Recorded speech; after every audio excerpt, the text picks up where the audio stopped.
Hi friends, it's Lola and I'm back with a digital art challenge where I attempted to draw and paint everything with just one layer. But guess what? I have no screen recording of the whole process except for the last 18 minutes. And why is that? Well, when I was recording my whole 3-hour progress, Procreate did bugged out and kicked me out of the app. And as being smart as I am, I thought it was just a Procreate problem and thought that the iPad was still recording the whole thing. I did see on the top part that it was recording, and it was, but I didn't know that everything that I recorded before it kicked me out were all gone. So I will show you the time-lapse replay that Procreate have and then show you the last 18 minutes that managed to be recorded. But it's very sad. Like, I worked so hard on this and I was so excited to show you guys like, oh, this is what I do, how I achieve this. But there's no proof. Like, you just have to trust me that I do it all in one layer. But I will explain my progress anyway. Enjoy. So for the sketch part is basically like what I usually do. So no difference because I only sketch in one layer anyway. After I have that rough sketch down, I erase like those chicken scratch lines and stuff and start refining the sketch a bit more.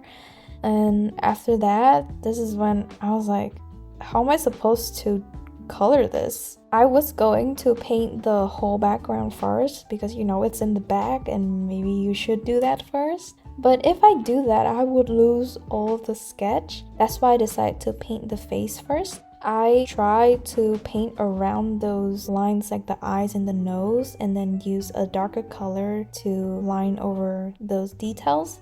Like I was like, I have to keep going back and forth on different areas of the face to mark all the details because as you can see, as I'm adding more color, the sketches disappear. And I feel like the most challenging part is definitely the face. If you know me, I usually need so many layers for the face, like one for the skin, two for the lips, and then separate layers for different parts of the eyes, and another layer for lashes, and another layer for highlights. So that's why it's super challenging. I mean, it's a challenge, that's why it should be challenging, but yeah, I struggled. So what I'm doing right now is adding the shadow first and then give her some highlights. I kind of like have to keep going back to adding more highlights because as I'm blending out that whole base, the highlight kind of got a bit faded out. Like when I add more shadows, the highlight will disappear, right? So like you'll see me go another round at adding highlights to make it pop even more. And I also went ahead and give her those juicy highlights, like those bling bling, to make it pop even more. Now it's time to paint the lips that I've been trying to avoid.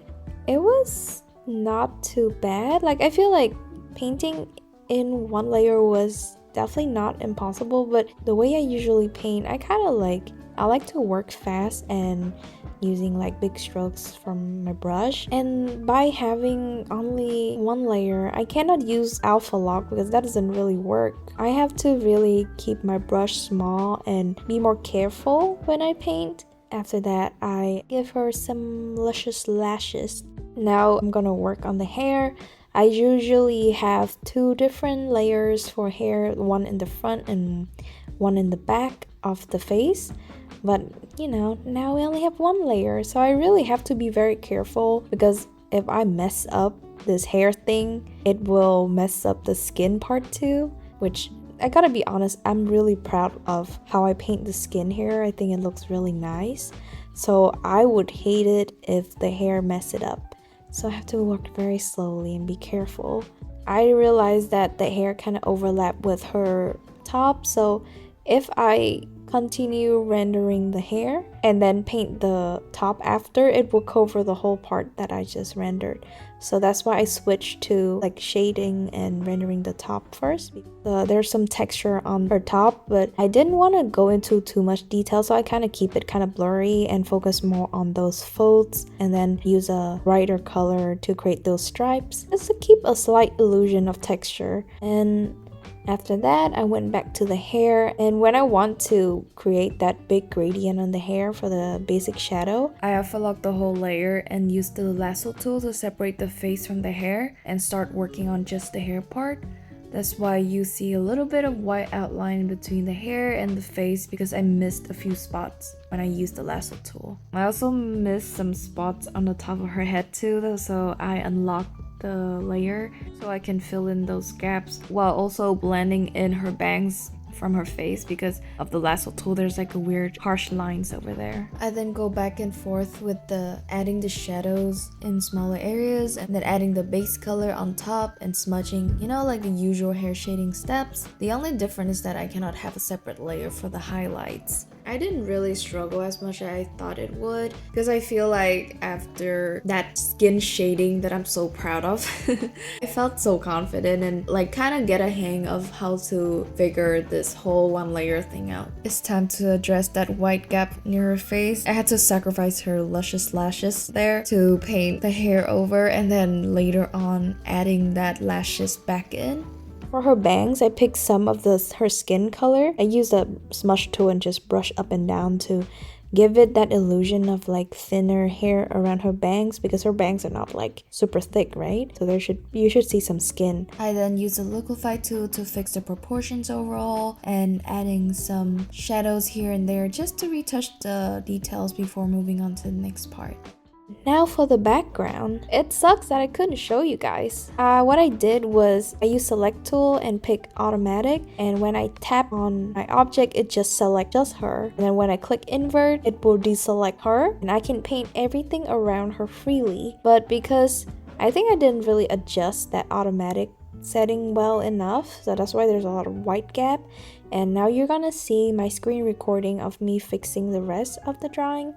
So what I'm doing right now is using that smudge tool to blend the background and the hair part together to closing that white gap that it left because of the select tool. I kind of had to overblend the background into the hair, and then later on using the hair color and start painting the hair again.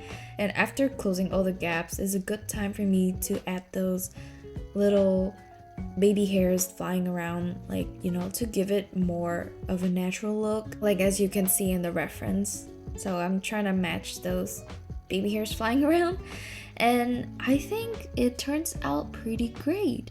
I realized that the background is a little bit off with the lighting part there, so I wasn't gonna fix it, but I'm like, yeah, I need it to be perfect. So that's why I adjusted a little bit more and try to be careful not to paint over the hair too much that I literally just fixed. After that, I just do some retouching for her hair, her top and the background a little bit. Then of course use the liquify tool to fix the proportion some more. As I'm editing this video, I realized that I was lacking some highlights, like this area where the light shines on her face. It should be a bit brighter.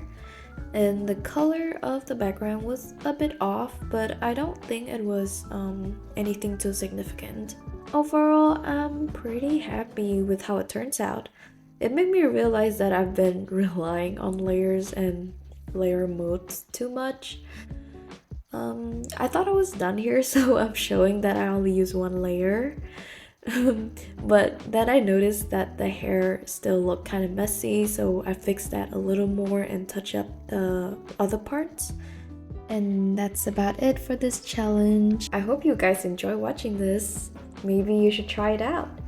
And if you want me to do more art challenge, please let me know. And thank you guys for watching. Have a wonderful weekend. See you next time. Bye!